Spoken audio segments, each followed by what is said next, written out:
یہ وہ रहنما ہے جو ظلم کو دور کرके इंसानियत को इंसाफ से भर देगा। हजरत, दज्जाल आजाद हो गया है।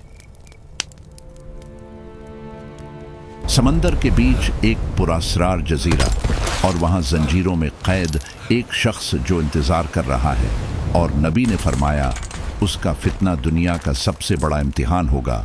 और फिर जंजीर टूट गई, फितना का बादशाह आज़ाद हो गया, वो जजीरे की कैद से निकला। फितना समंदर की लहरों की तरह दुनिया पर छा गया, और जब दज्जाल निकलेगा दुनिया अफरा तफरी में डूब जाएगी। जंग, कत्ल और फितना हर जगह फैल जाएगा। मैं तुम्हारा रब हूं, मेरे हाथ में जन्नत भी है और दोज़ख भी। जो चाहूं मैं तुम्हें अभी दुखा सकता हूं। और फिर उसने अपने आप को रब करार दे दिया। वो जन्नत और दोज़ख दिखाता, बारिश बरसाता और इंसानियत को गमराह करता गया। देखो, मैं आसमान से बारिश बरसाकर तुम्हें रिज़्क़ देता हूं। लोगों ने हक भला दिया और इस झूठे को अपना रब तस्लीम कर लिया। यह है दोज़ख की भयानक आग, और सिर्फ मैं हूं जो तुम्हें इससे बचा सकता हूं। फितने की आग इतनी तेज थी कि हजारों इंसान उसके वादों पर ईमान ले आए।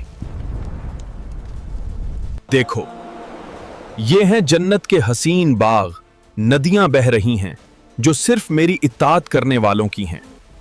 नबी ने फरमाया उसके साथ जन्नत और दोज़ख होंगे, मगर उसकी जन्नत हकीकत में दोज़ख होगी। हमरा रब सिर्फ तू है। दुनिया भर में सवाल उठने लगे हैं, अगर ये शख्स वाकई दज्जाल है तो क्या अब वो लम्हा भी करीब है जिसका जिक्र नबी ने फरमाया था? क्या ईसा अब्ने मरियम भी जल्द नाजिल होने वाले हैं? और फिर जब उसने सुना कि ईसा अब्ने मरियम जल्द नाजिल होने वाले हैं तो उसके चेहरे का रंग उड़ गया और दिल में एक अनजाना खौफ उतर गया। तू सोच रहा है ईसैया के आने से मैं रुक जाऊंगा? मैं हर ईमान को तोड़ने वाली कुदरत हूं और तू सिर्फ एक इंसान है। तैयार हो जाओ। फितना दज्जाल का इम्तिहान शुरू हो चुका है।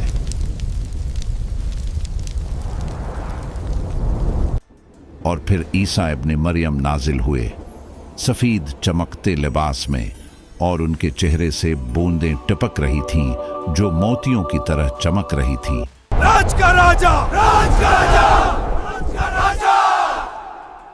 और फिर सबसे बड़ी जंग का वक्त आ गया। ईसा इब्ने मरियम और दज्जाल एक ही मैदान में आमने सामने खड़े थे। राज का राजा, राज का राजा, और लोग उसके नारे लगा रहे थे। उसको अपना रब मानकर ईसा इब्ने मरियम के खिलाफ जंग के लिए खड़े हो गए।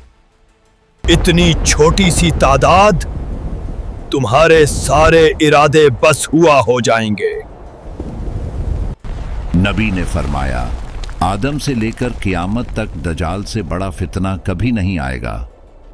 दज्जाल ने जैसे ही ईसा अपने मरियम को देखा, उसके छोटे तावे टूट गए।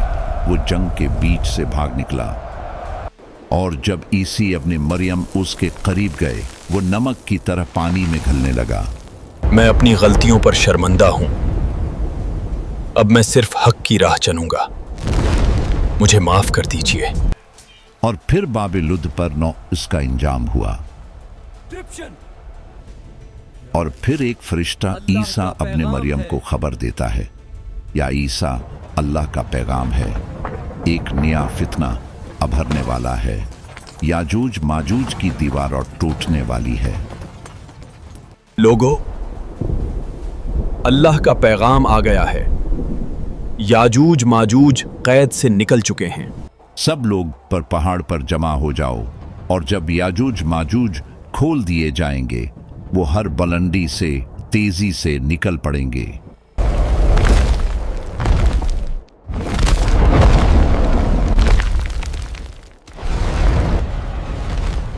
वो आए, तालाब खशक कर दिए, जमीन को चूस लिया। और फिर अल्लाह ने अन पर अजाब भेजा, कीड़े उनकी गर्दनों में दाखिल हुए, और एक ही लम्हे में सब खत्म हो गए। फिर अल्लाह ने तेज बारिश भेजी जो उनके जिस्मों को समंदर में बहा ले गई। लेकिन आजमाइश खत्म न हुई। काला धुआं पूरी दुनिया पर छा गया। What is happening? It's still night. But the clock. It's past sunrise. सूरज ने मुशरिक से निकलना छोड़ दिया। 3 दिन नहीं हुआ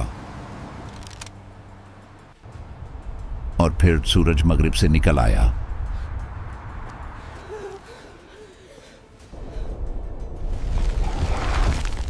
फिर दाबा लर्द निकला। चेहरे पहचान लिए गए, सफीद चेहरे जन्नत के, सियाह चेहरे दौज़ख के। जमीन धंस गई। आग यमन से निकली और सबको एक मैदान में जमा कर दिया। सूर फूंका जा चुका था, क़ियामत आ चुकी थी।